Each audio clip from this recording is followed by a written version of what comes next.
Good morning, everybody. Welcome to another Daily Market Report brought to you by Mike Bjork. Today is Wednesday, Hump Day, June 24th. Hope your day is going well. We do got a few data to report on the economic calendar. We do got some important ones coming in tomorrow and Friday, so be prepared for those. That will include the GDP and personal income and other things like that. So even the inflation data that will be important to check out. So in the meantime, let's go ahead and check out, see what data is reported today. Today is the FHFA Home Price Index, and back in March we had a 5.9% year-over-year increase. However, in April it dipped 5.5%. Well, why? Because obviously the pandemic put everything on lockdown, so we didn't really have any sales or anything to really help boost that. We'll see more probably in May and April if this ticks back upwards. We do see a big demand out there with low inventory levels in quite a bit of markets out there.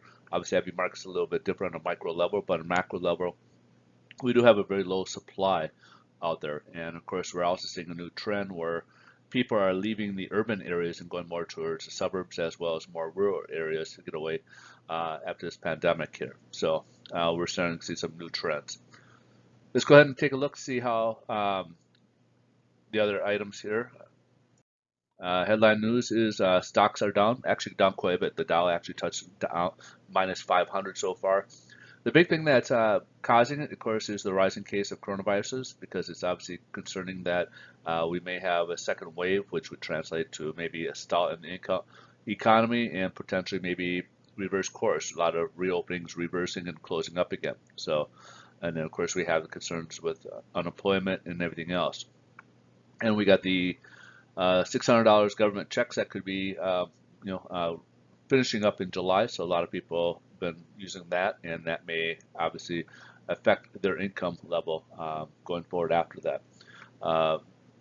There's also a talk that some reports out there that the U.S. might impose some tariffs on Europe, some European goods coming over, from trucks to olives and alcohol and stuff like that. So, and then also aluminum out of Canada. Again, these are just some reports.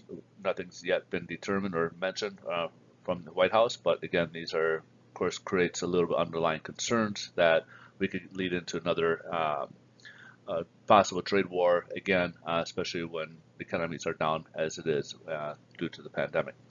IMF basically lowered their report again, stating that coronavirus on a global level has had an adverse effect on a global economy, and basically put us more further in the negative for this year, and revised next year's a little bit lower as well, just due to the unemployment, the impact that the pandemic has had on the global economy. And so I mean, it's nothing new, just that they revised it to actually a little bit worse than what they initially had. All right, so let's go ahead and see how this is playing out in the bond market. As you can see here, the bond market had a decent day yesterday. We closed up 9 basis points out from the highs earlier. However, the good news is that we closed above the 25-day moving average. Earlier this morning, we did test that 25-day moving average and has since kind of gone upwards, but we're off the highs too. So we're getting this uncertain look here, and this is something we'll have to keep our eyes on. But right now, it's up 2 basis points from where we left off yesterday.